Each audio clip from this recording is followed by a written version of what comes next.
The boy sat frozen in his chair, staring at the paper in front of him as though it carried the weight of the world. Red ink screamed across the page, another failure. Another F? His name was Ethan. Son of the richest man in the city. A billionaire who owned half the buildings that scraped the skyline. To everyone else, Ethan had everything: wealth, privilege, a future already paved. But in that moment, under the harsh fluorescent lights of the private academy, Ethan felt like he had nothing at all. He clenched the test in his fists, trying not to let the tears fall. He knew what would come next. His father's cold silence, the disappointment in his mother's eyes, the whispers of classmates who wondered how the golden boy could be so stupid. For weeks, he had hidden his test scores, tucking them away in the bottom of his bag. But failures had a way of piling up until they suffocated you, and Ethan was drowning. As the classroom emptied, he sat alone. His teacher barely looked at him on her way out, muttering something about wasted potential. He wished he could disappear, vanish into a place where no one expected him to be perfect. And maybe he would have stayed there, locked in that chair, if it weren't for the sound of footsteps. The soft shuffle of worn-out shoes and the squeak of a mop bucket being rolled across the hallway floor. Rough day. Ethan looked up. The janitor stood in the doorway, a man with tired eyes but a smile that warmed like sunlight. His name was Daniel, though most kids didn't bother to learn it. To them, he was invisible, just the man with the mop. But Ethan noticed something different that day. Daniel wasn't looking at the broken test paper. He was looking at Ethan. Really looking. Ethan tried to shove the test into his bag, embarrassed, but Daniel stepped closer. "I've seen that look before," he said softly. "True, like the whole world's against you. You wouldn't understand." Ethan mumbled, his voice sharp. But Daniel didn't flinch. "Try me." Ethan's defenses crumbled. He wanted to believe someone could understand. "I fail everything. Every test. No matter how hard I try, it's never enough. My dad thinks I'm lazy. My teachers think I'm hopeless. I don't even know what's wrong with me." His voice cracked. "Maybe I really am just stupid." For a long moment, Daniel didn't say anything. Then he pulled out the chair across from Ethan and sat down, his hands rough and calloused from years of labor. "Can I tell you a secret?" he asked. Ethan lifted his eyes.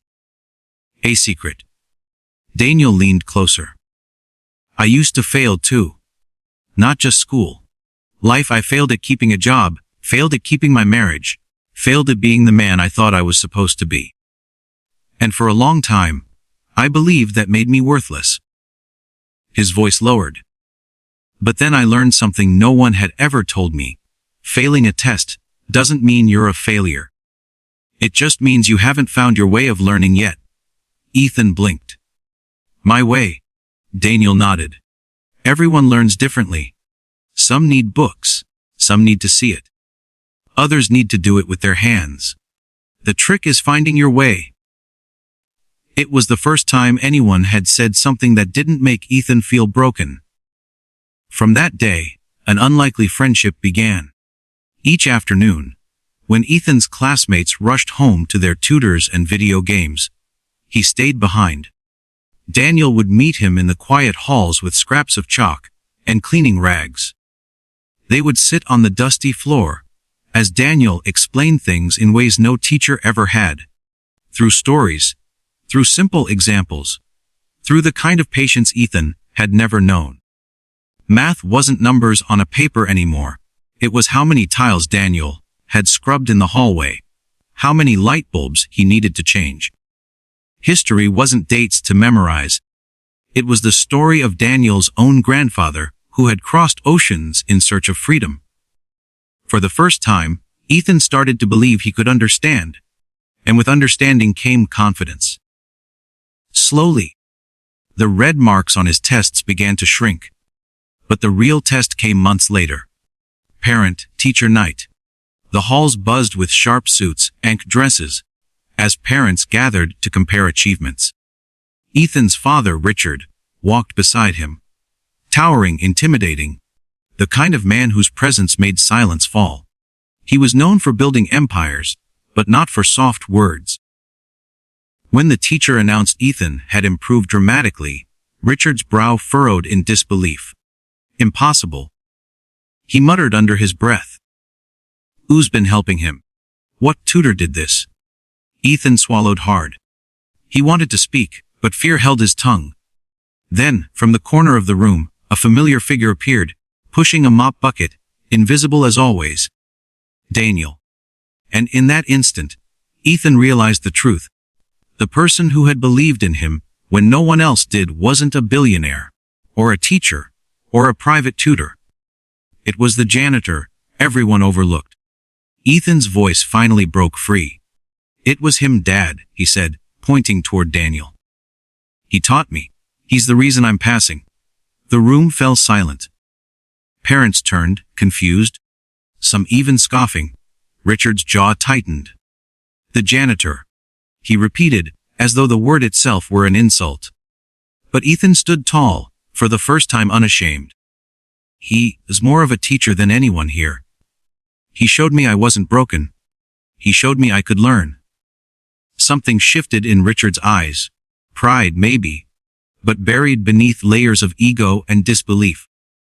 He looked at Daniel, really looked, and for the first time in his life, he didn't see a janitor. He saw a man who had given his son what billions of dollars never could believe. And in that moment, Ethan understood Daniel's secret wasn't about math or history. It was about humanity. About seeing someone really seeing them, when the rest of the world turned away. The billionaire's son, who once failed every test, had finally passed the most important one. Not in the classroom, but in life.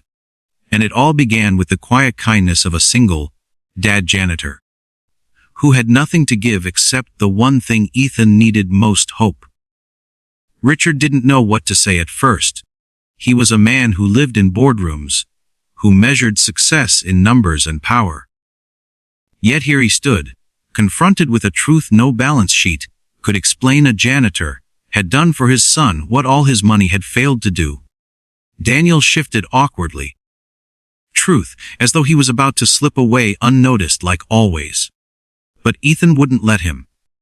He ran to Daniel's side and grabbed his hand, with the kind of certainty only a child's heart could carry. Don't leave, he whispered.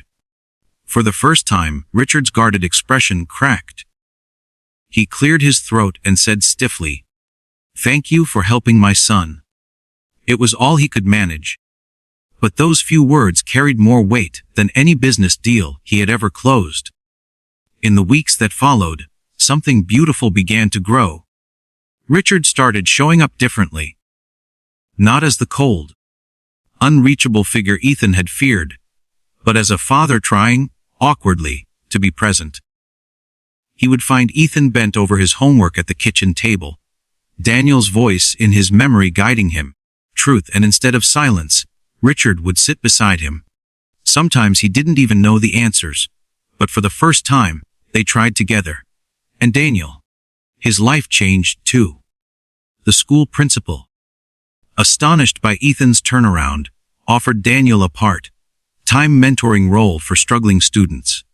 Soon, kids who had once ignored the janitor now sought him out. Truth, eager for the way he could explain things with patience and stories instead of pressure. Word spread quickly about the janitor who could teach.